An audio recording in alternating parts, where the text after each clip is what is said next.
The head of the UN says he's appalled by what he calls the accelerating breakdown of humanitarian conditions in Gaza as international criticism of Israel intensifies. On the ground, Israeli forces are continuing their offensive in central Gaza, specifically in the area Deir al-Balah. Well, the World Health Organization says that 2 locations there, a warehouse and staff accommodation, have been attacked. It said employees were handcuffed, stripped and interrogated at gunpoint by Israeli forces. Meanwhile, the Israeli military says it intercepted a missile launched from Yemen targeted at Ben Gurion Airport. On Monday, 28 countries, including Britain and France, but not the US, released a statement calling for an end to the war, something that Israel described as disconnected from reality. Well, in the last hour, the BBC spoke to the UK Foreign Secretary about the humanitarian situation in Gaza. Appalled, sickened. I described what I saw yesterday in Parliament as grotesque. These are not words that are usually used by a Foreign Secretary who's attempting to be diplomatic. But when you see innocent children holding out their hand for food and you see them shot and killed in the way that we have seen in the last few days, of course Britain must call it out. Of course Britain must lead others in the statement, as I did yesterday, to call it out. Of course we must get on the phone and we must urge Israel to think again, as I did again yesterday. And we will continue to pressure. We will continue to add. We will continue to urge this Israeli government to listen to 83% of its public who are urging them now to move to a ceasefire so those hostages can come out. David Lammy there, the UK Foreign Secretary. Well, I'm joined now by our Gaza correspondent, Rushdie Abu Alouf. Rushdie, thank you for being with us.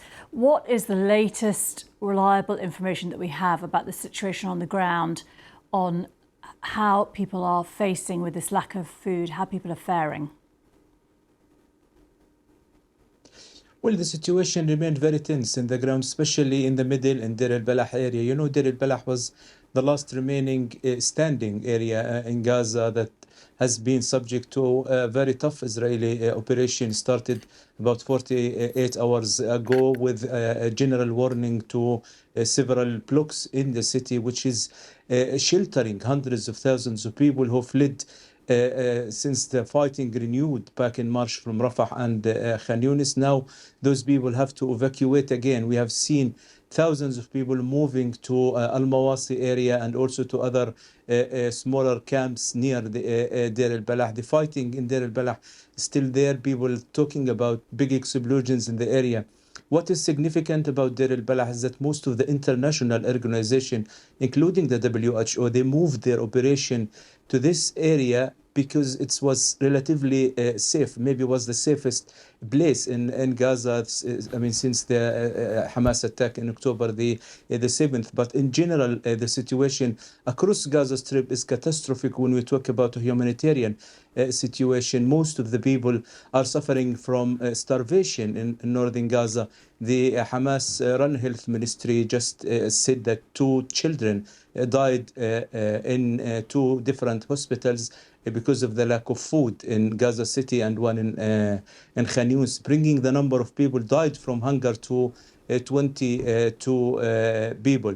Overnight, there was about 15 people were killed near GHF center in central Gaza while queuing to get food. I spoke to a friend just about half an hour ago in Gaza, and he said that he didn't eat with his and his family didn't eat for the last 48 hours. He said because 1 bag of flour, 1 kilo of flour would cost you about $75 or $80. It's 200 times the original price of it. And Rushdie, you talked about speaking to a friend there. Can you explain to us how you are getting information? Because the BBC, like other major journalist organisations, is not allowed to operate within Gaza. We've had a statement today from the AFP news agency on how its sources are operating too and how they're struggling. So how are we getting the latest up-to-date information? Well, it is critically. I mean, it's very difficult to contact people in Gaza. I sometimes I spend like 2 hours trying to just make one phone call to like people inside Gaza because of the lack of communication, lack of fuel. Most of the communication infrastructure is destroyed. You know, Israel did not allow foreign journalists in, but there are still hundreds of local Palestinian journalists who usually post in social, like in WhatsApp groups belong to journalists. They post videos. They collect information from different places, and also there is some people who have SIM cards that is using Israeli network to access the internet, because you know we have a very long border with Israel, so the people who close to these area, they can get some signals from Israeli operators in the area using SIM card. But you know it remains extremely difficult, and there is a lot of conflicting reports, and verifying the information is a real issue in Gaza. But we are trying all the time to talk to people across Gaza and just understand what's going on. This morning, there was also significant strike in a beach camp in Western Gaza. Western Gaza now is the only area where about half of the population are located, because there is general evacuation order for the north and the east of Gaza. So the airstrike killed about 14 people. I think among them 3 or 4 children, according to the Shifa hospital in Gaza. About 46 people, according to Hamas-run civil defense agency. They were killed since midnight.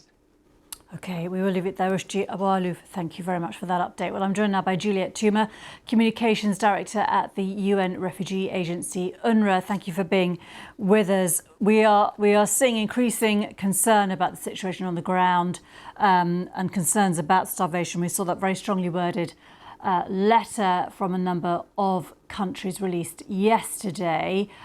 What is the latest information that you have on how people are faring?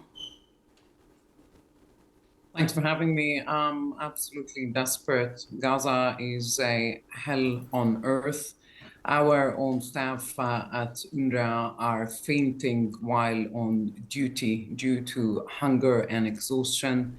Many of them were also forced to flee given the latest displacement order that your correspondent just spoke to. And the Israelis have said that they have urged UN agencies to work with their own operation. Is that something that you are able to engage with?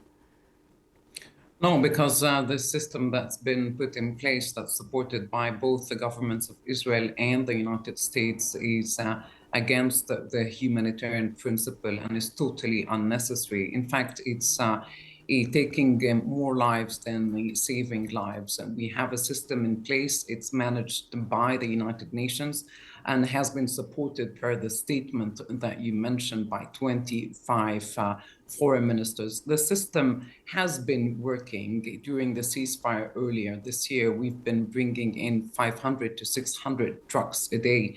And this is the only reason why famine was averted earlier this year. We've got to go back to that. But when did that stop? And are you not operating with the Israeli arrangement because of practical concerns or because of principle? Because people will ask, well, isn't it better to get the food in somehow? Since the 2nd of March, when the Israeli authorities posed a tight siege on Gaza, UNRWA has not been allowed to bring in any trucks. We have 6,000 trucks in places like Jordan, like Egypt. There's no reason why these trucks cannot get in. We have staff on the ground, 10,000 of them spread across the Gaza Strip, who will take that food, those other supplies like hygiene supplies, like medicines, and give it to people in need. And at what stage do you think people now are? Because when we talk about starvation, how long can people survive under this current system? Because obviously people are appalled by the images and the stories that we are seeing and hearing. How critical is it now? We should be more than appalled. We've passed the threshold of being concerned or appalled many, many months ago. It's been 650 days of horror. It's been 650 days of nightmares for the people of Gaza, except it's real. The people of Gaza are being deliberately starved, and there should be a ceasefire, a deal, a release of the hostages, and a standard flow of humanitarian supplies managed by the UN, including UNRWA. OK, we will leave it there. Juliet Tuma from UNRWA, thank you very much.